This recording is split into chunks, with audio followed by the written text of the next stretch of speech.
Hi, I'm Sam, Hi, I'm Skylar. and we're Ben Stellar, and this is Records in My Life.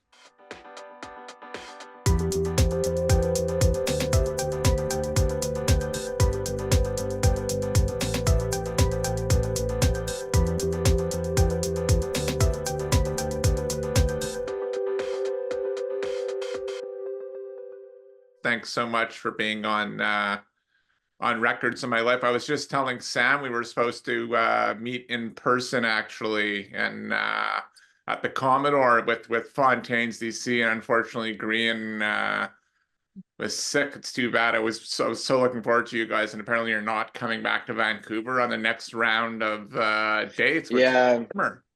yeah, no, unfortunately not, but we'll be back to Vancouver at some point. As I said, we're supposed to do this interview earlier, but better late than never. Tell us a bit about Scream from New York and who did you work on it with, and where'd you record it and all that exciting stuff.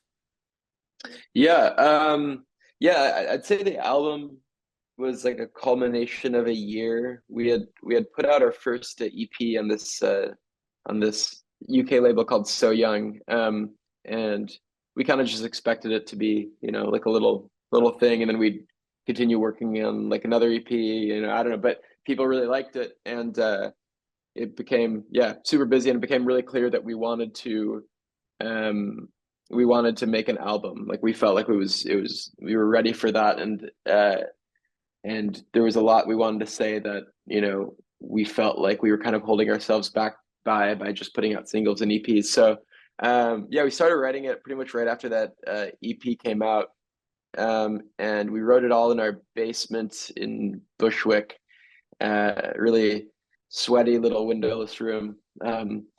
And I think once we like, we got signed to like a bigger label and everything, and we like, had like more of a budget. There was like a few people we wanted to do it with, but we Dan Carey, who we were going to South by Southwest last year, and his label was doing like a little like thing where he'd record a band like after their South by Southwest show, and then he'd put it out on like a 7-inch on his label, which we thought sounded really cool.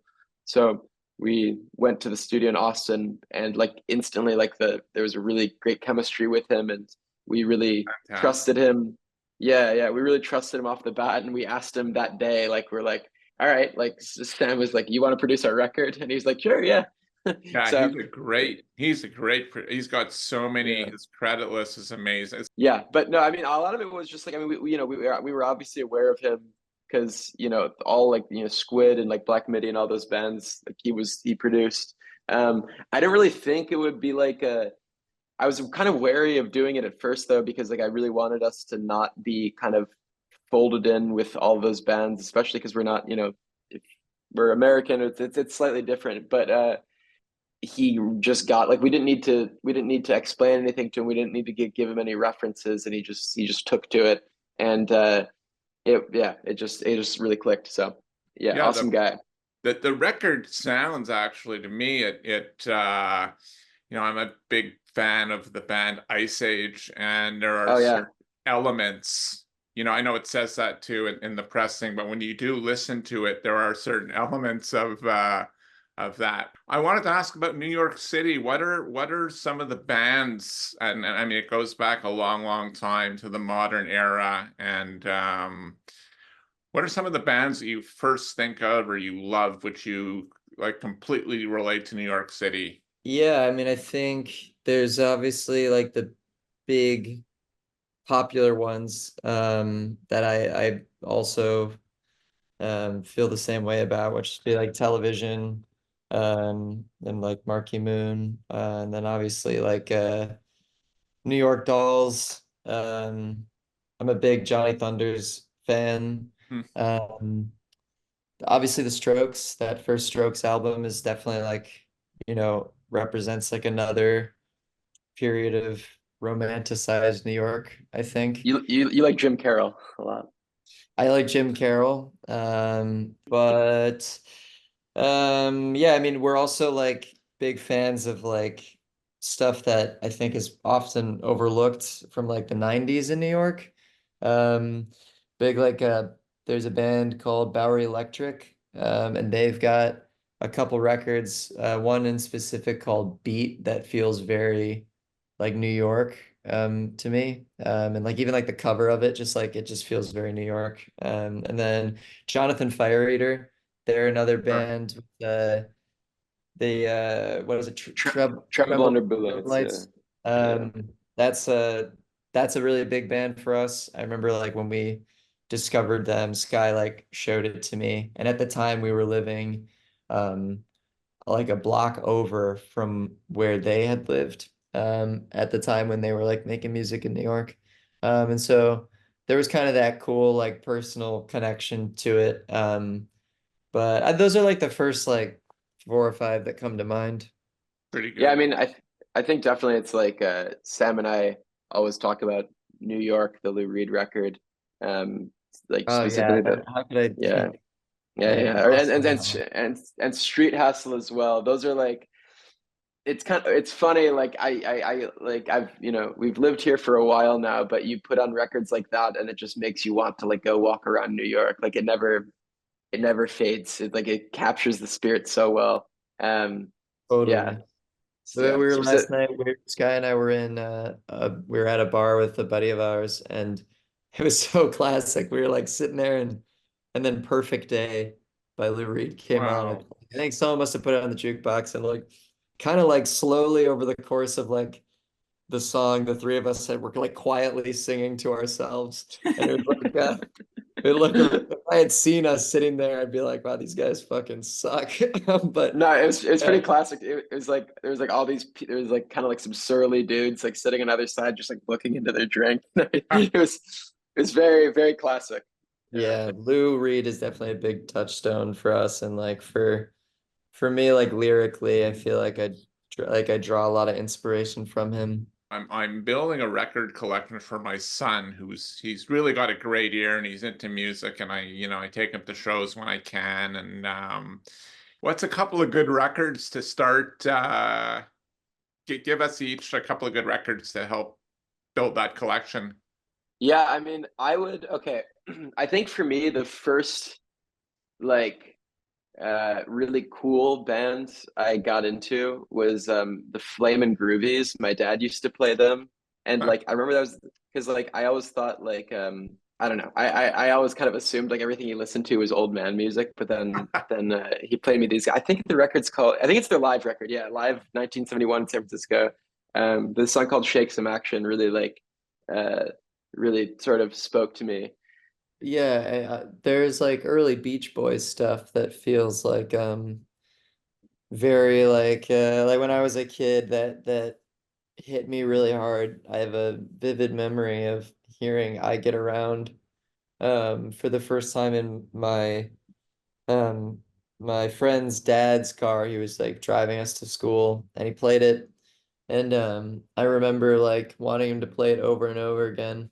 There's a version, there's like this album they did in 1965, which is called Beach Boys Party, and it's like this funny like live acoustic thing, and they're just like sitting in a room and they're all on acoustic guitars and singing together, and like there's like people just hanging out and you like hear chatter and stuff, and it's kind of like got like a it's like demos almost, but it was like an album that they put out, and I feel like that kind of resonates for like younger ears as well as older, Yeah, but Records in My Life is all about you guys, the artists and the records which continue to inspire you. I thank you very much for being on the show. Just a couple of more minutes and we'll let you get off to the nice New York fall day. Since it's a discovery show, what's a record each that you've recently, it can be an old or new release, which is new to you and you're completely obsessed with?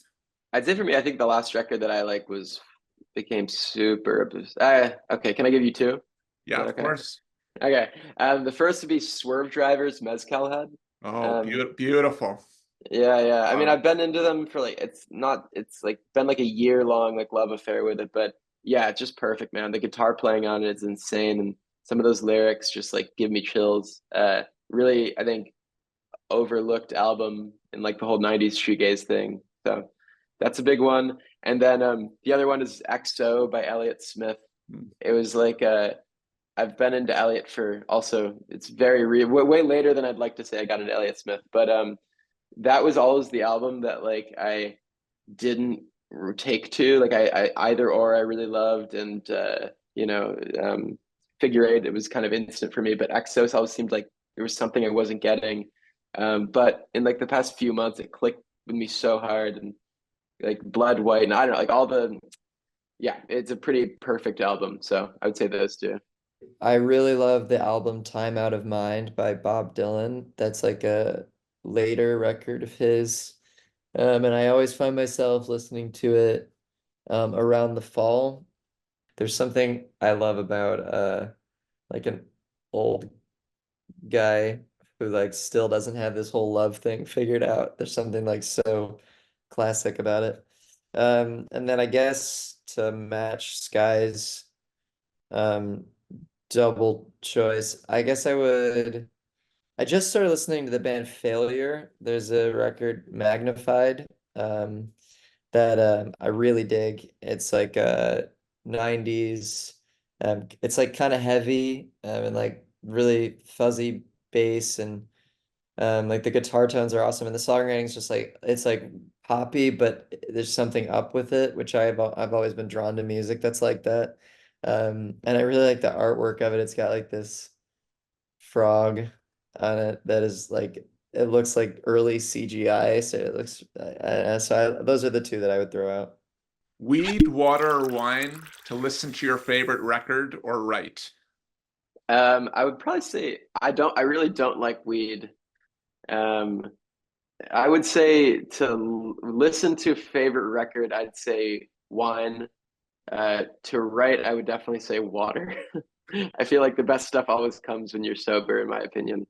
Yeah, I would agree with that. I think like I always look forward to like being a little bit buzzed and then putting my headphones on and walking somewhere because it's like I feel like you just kind of like hear like you just like feel it a little bit deeper or it just sounds fresher. I'm kind of with Sky, like I smoke a little bit more than he does, but oh like I feel like weed like it can kind of we both just have yeah, we both have the same chip where it's just like you get kind of like in your head and then you start thinking about like Yeah. hands and the body being a shell, things like that. Yeah. And It's then yeah, I terrifying. agree with Sky. I think like water, I agree with Sky that you need to have a clear mind to achieve your creative goals. Coffee with an artist, alive or dead. Oh man, Sam, this is your time to shine. Yeah, because all my favorite artists are dead. Uh, I mean, shit. I mean, I guess like coffee with Harry Nilsson. After a long night out at the Rainbow Yeah. Bar and Grill, I crash on his couch. He comes out in his robe. He's like, you want some Joe?" And be like, "Yeah, you know." So that sounds sign me up. Um, Great choice. I would get, yeah, I'd get probably could get a coffee with Nick Cave. But Nick Cave now, where I feel like he wouldn't be so mean to me. I feel like that's probably what I would do. Record of your high school years, the first album you think of. Probably Weezer, Weezer's Pinkerton, probably. I hate to say it, but yeah. Yeah, the first one that came to mind was the self-titled Blink 182 record. Guys, thank you so much for being on Records in My Life. Can you just, it's been a pleasure talking to you. I love like so many great records and words of wisdom for your fans and our audience, please. I think, yeah, I don't know. I think the thing that I've always learned, or that I continuously learn from, like, you know, our sort of difficult lifestyle is, if you're not having fun, it's probably not good. So I'd say, like, with whatever you're doing, make sure that you're having a good time because if you're having a good time, the outcome will probably be, more high quality. I would second what Sky said. I think that's well put. And then I would say as long as you're being kind to others and also making an effort to learn and grow as a person, I think it'll all be all right.